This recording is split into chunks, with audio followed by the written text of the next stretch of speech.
Meeting तो इस संबंध में थी कि हम चुनाव लोकसभा लड़े तो हार गए। उसके बाद गर्मी बहुत ज़्यादा थी, अपने लोगों को पहले कुछ को तो बुला के आज मगर प्रेस वार्ता करके सभी का शुक्रिया अदा कर दें, साथियों का, सहारनपुर की पूरी आवाम का। और जो ये एक नमाज का पढ़ने का जो वो चल रहा है कि रोड पे पढ़ने से नमाज नहीं होती, इस पे हमें आपत्ति है, इससे हमें शिकायत है कि ये बिल्कुल गलत बयानबाजी है। और जो चंद्रशेखर भाई जी कह रहे थे, सांसद जी है नगीना से, कि जब कावड़ 20 दिन चलती है, 10 दिन चलती है, उसमें सभी लोग सहयोग करते हैं, हम भी पूरा सहयोग करते हैं। सहारनपुर, देवबंद, दवाई के लिए भी हम लोग टेंट लगाते हैं, खाने के लिए भी लगाते हैं। तो मुसलमान भी अगर जुमे के दिन या ईद के दिन नमाज पढ़ ले रोड पे, तो सरकार को उनके लिए भी सहूलियत पैदा करनी चाहिए, उन्हें भी ये फैसिलिटी देनी चाहिए। और अगर उन्हें ये मुसलमान को ये फैसिलिटी नहीं दे सकते तो फिर लोकसभा राज्यसभा में बिल लेके आइए, वहाँ पे पास कराइए कि भाई मुस्लिम रोड पे नमाज नहीं पढ़ सकता। तो उसमें सारी पार्टियों का जो ये सेकुलर का चोला पहन रखा सबने, वो भी पता चल जाएगा कि कौन हमारे पक्ष में और कौन हमारे खिलाफ है। ये भी जनता के सामने आ जाएगी बात, क्योंकि जब से देश आज़ाद हुआ संविधान के मुताबिक देश चल रहा है और संविधान में हर धर्म को अपने मुताबिक जीने का, चलने का, पहनने का, अपने रिलीजन के मुताबिक शादियाँ करने का अधिकार दिया हुआ है। और सरकार जो बनती है वो 140 करोड़ जो जनता है वो चुनती है, कभी किसी पार्टी को दे देती है, कभी किसी को दे देती है।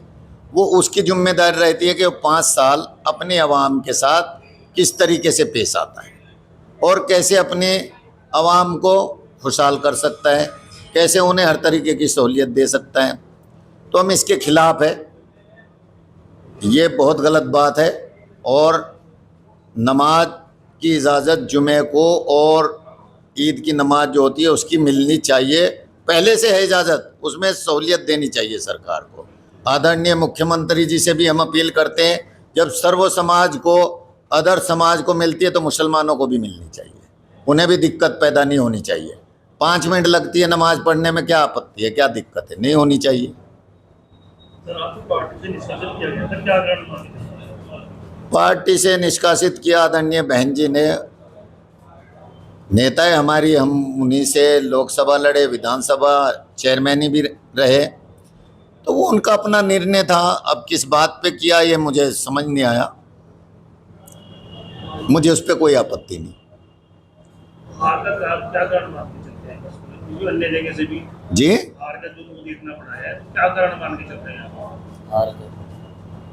हार का कारण तो देखिए यही लगता है कि जो जनता है उसमें जो संविधान का एक वो चल रहा था कि संविधान बदल दिया जाएगा, वही एक कारण मुझे लगता है, और तो कोई कारण नहीं लगता।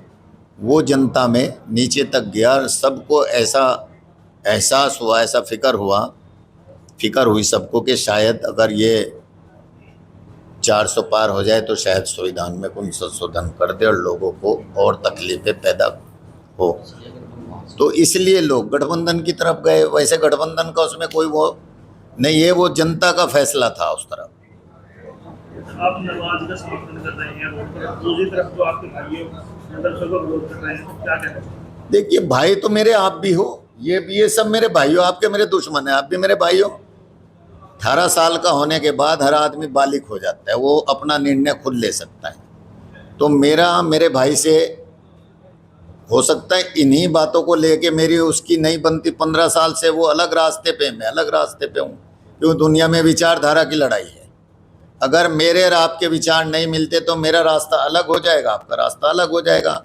मेरे विचार, मैं एक पक्का सच्चा मुसलमान हूँ, मैं जो कुछ हूँ अल्लाह का बंदा हूँ, आप सल्लल्लाहु अलैहि वसल्लम की उम्मत में हूँ और उसी को मानने वाला। और जब तक मेरे में एक खून का कतरा और सांस बाकी है, इंशाअल्लाह उसी पे कायम रहूँगा।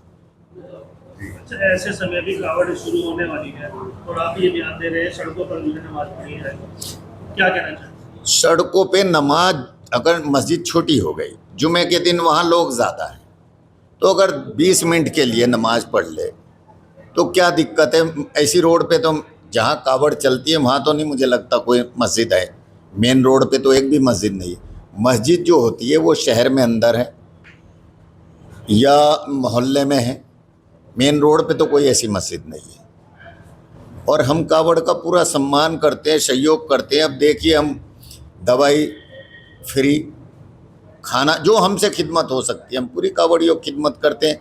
आप सब लोग आके देख सकते हैं, देवबंद में, सहारनपुर में, पूरे हिंदुस्तान के लोग आके चेक कर सकते हैं कि यहाँ हम लोग कितनी खिदमत करते हैं कावड़ियों की। और खाने से हर तरीके से, पैर दबाने तक भी लोग रहते हैं भाई, कोई अगर थक गया उसके पैर भी दबाते हैं। तो ये मुसलमानों का भी हक अधिकार बनता है, कोई वो दूसरे दर्जे के तो लोग हैं ही नहीं, वो भी इसी देश के नागरिक है, उनका भी पूरा कुर्बानी है आज़ादी में। तो जब सब ने मिल के आज़ादी ली तो सबको वही बराबर का हक मिलना चाहिए।